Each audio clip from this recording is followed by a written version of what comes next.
রাত গভীর হওয়ার পর বাবা আমাকে বলেন, বৌমা, আমি পড়ে গিয়েছিলাম, কোমরে ব্যথা পেয়েছি, যদি একটু মালিশ করে দিতে তাহলে হয়তো একটু আরাম পেতাম।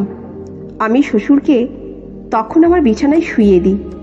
তারপর যা ঘটল আপনি কল্পনাও করতে পারবেন না, কারণ আমার জীবন একেবারে ভেঙে পড়েছিল। বিয়ের 3 মাসের মাথায় আমার স্বামী হঠাৎ করেই এক দুর্ঘটনায় মারা যান। আমার বাবার বাড়ি ভীষণ গরিব, অনেক কষ্ট করে বিয়ে দিয়েছিলেন আমার বাবা, কিন্তু বিয়ের 3 মাসের মাথায় স্বামী হারিয়ে আবার বাবার বাড়ির দরজায় এসে দাঁড়াতে হয়। আমার বাবার বাড়িতে মা নেই, সেই জন্য ভীষণ ভয় করত, বাবা যদি কিছু বলেন কার আঁচলে মুখ লুকাবো। ঘরে সৎমা আছেন, সেই জন্য ভয়টা একটু বেশি। তারপর হঠাৎ একদিন আমার শ্বশুর আমাদের বাড়িতে আসেন। তিনি এসে বাবার সামনে বলেন, আমি চাই আপনার মেয়েকে আবার আমার বাড়িতে নিয়ে যাব, যদি আমাকে দেন। তখন আমার সৎমা রাজি হয়ে যান, কিন্তু বাবা বলেন, এখন আপনার ছেলে নেই, তাহলে ওকে নিয়ে কি করবেন? আমার সৎমা তখন বাবার সাথে ঝগড়া শুরু করেন আর বলেন, এত কথা কিসির? উনি বলছেন নিয়ে যাবেন, নিতে দাও। ওনার বাড়ির বউ, ছেলে মারা গেছে, তাতে কি হয়েছে? এটা তো ওর শ্বশুর বাড়ি, যেতে তো পারে।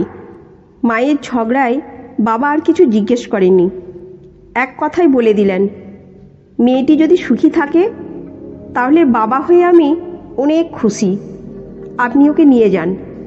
তখন আমার শ্বশুর আমাকে বলেন, নাও কাপড় চোপড় নিয়ে এসো। আমার সৎ মায়ের সমস্ত অন্যায় অত্যাচার সহ্য করে আমি আমার শ্বশুরের বাড়িতে থাকতে বাধ্য হই। বাড়ি গিয়ে পৌঁছানোর পর আমি আমার ঘরে জামা কাপড় পাল্টাচ্ছিলাম। তখন আমার শ্বশুর এসে আমার ঘরে ঢোকেন আর বলেন, বৌমা, একটু চা করে নিয়ে আসো। শ্বশুরের কথায় আমি তাড়াতাড়ি রান্না করে চা করে নিয়ে আসি। বসে বসে চা খেতে খেতে তিনি বলেন, তুমি তো জানো এই বাড়িতে আমি একদম একা। আমার ছেলে ছিল একমাত্র সন্তান, তোমার শাশুড়িও অনেক আগে মারা গেছে, সেই জন্য আমি তোমাকে এই বাড়িতে নিয়ে এসেছি, যাতে আমি বুঝতে না পারি যে এখানে আমি একা আছি। আমি বললাম, বাবা, আপনি একদম চিন্তা করবেন না, আমি তো আপনার পাশে থাকব মেয়ের মতো। তখন আমার শ্বশুর বলেন, আমি জানি তুমি আমার পাশে থাকবে, কারণ তোমার সৎমা তোমাকে ওই বাড়িতে কখনো শান্তিতে থাকতে দেবে না। এইভাবে কিছুদিন চলে যায়। 4 মাস পর একদিন রাতে আমি আমার রুমে শুয়েছিলাম। গভীর রাতে দরজায় টকটক আওয়াজ শুনি। তখন বুঝতে পারি এটা আমার শ্বশুর, কারণ এই বাড়িতে আমি আর বাবা ছাড়া আর দ্বিতীয় কোনো মানুষ নেই। আর রাত 12টার সময় ঘরে কে বা আসবে? বাবার কিছু প্রয়োজন ভেবে আমি দরজা খুলি। দরজা খোলা মাত্রই আমার শ্বশুর আমাকে জড়িয়ে ধরেন আর বলেন, বৌমা, আমি পড়ে গিয়েছিলাম, বাথরুমে কোমরে ভীষণ ব্যথা পেয়েছি, যদি একটু মালিশ করে দিতে তাহলে হয়তো একটু আরাম পেতাম। আমি বাবাকে তখন আমার বিছানায় শুইয়ে দিই এবং ওনার ঘর থেকে মালিশ নিয়ে আসি।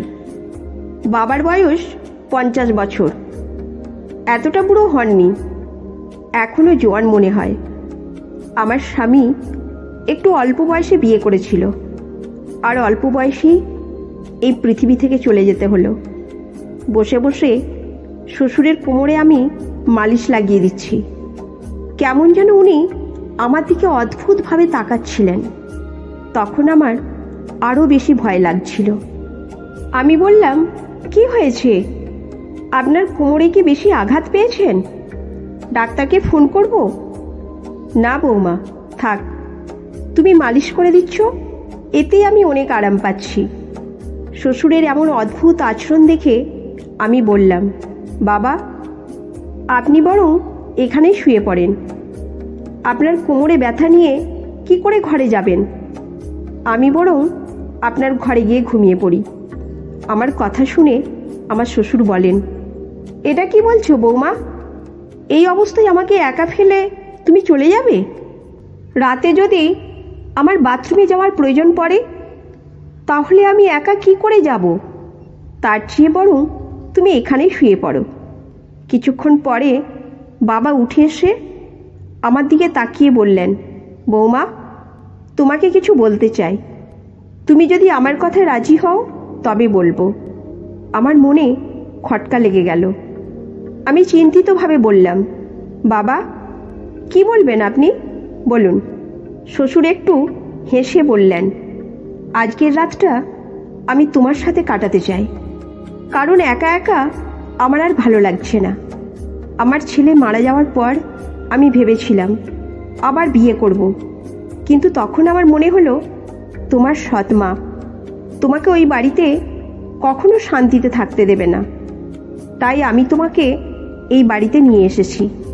শ্বশুরের কথায় আমি ভীষণ অস্বস্তি বোধ করছিলাম, কিন্তু তার কথায় বিরোধিতা করার সাহস পাইনি। ভয়ে আমি আমার ঘরের সোফায় শুয়ে পড়লাম। ঘুম আসছিল না, ভীষণ ভয় হচ্ছিল।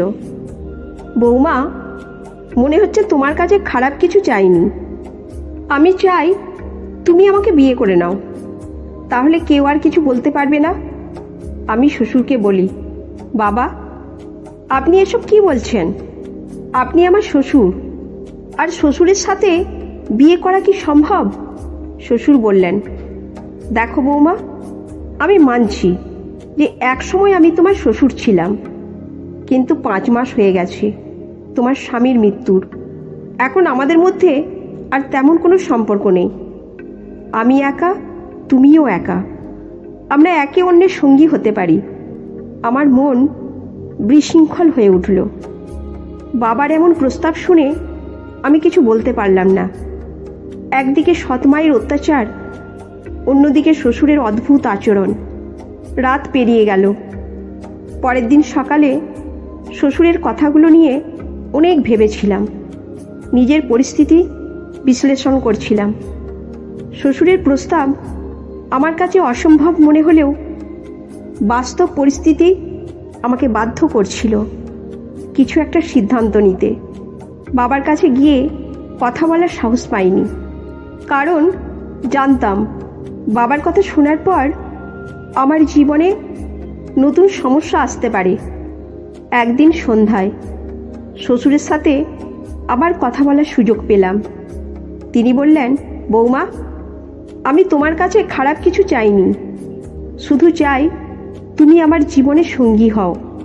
আমি একা থাকতে পারি না, তোমার সঙ্গেই আমার জীবন সম্পূর্ণ হবে। আমি অনেক ভেবে বললাম, বাবা আমি আপনার প্রস্তাবে রাজি, কিন্তু একটাই শর্ত, আমাদের মধ্যে সবসময় সম্মান ও ভালোবাসার সম্পর্ক থাকবে। আপনি আমাকে মেয়ের মতো সম্মান করবেন, আর আমি আপনাকে বাবার মতো শ্রদ্ধা করব। শ্বশুর বললেন, আমি তোমার শর্ত মেনে নিচ্ছি, তোমার সম্মান সবসময় বজায় রাখব। আমরা বিয়ে করলাম। সমাজের চোখে এটি অস্বাভাবিক হলেও আমরা দুজনেই নিজেদের পরিস্থিতি মেনে নিয়েছিলাম। আমাদের সম্পর্ক ধীরে ধীরে গভীর হয়ে উঠল। শ্বশুর আমার প্রতি যত্নশীল ছিলেন। তিনি আমার সমস্ত দায়িত্ব নিলেন। আমি তার প্রতি শ্রদ্ধাশীল হয়ে উঠলাম।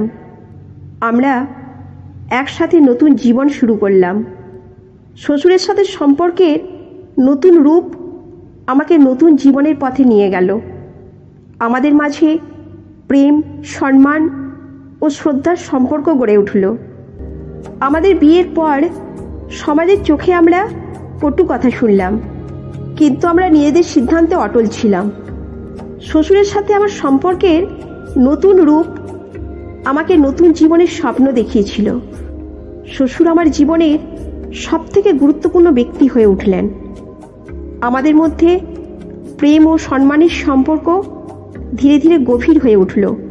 শ্বশুরের সাথে প্রতিটি মুহূর্ত আমাকে নতুন করে জীবনকে ভালোবাসতে শিখিয়েছিল। এই গল্পটা আপনাদের কেমন লাগলো কমেন্ট করে অবশ্যই জানাবেন। ভালো লাগলে লাইক করে চ্যানেলটি সাবস্ক্রাইব করে দিন। ধন্যবাদ।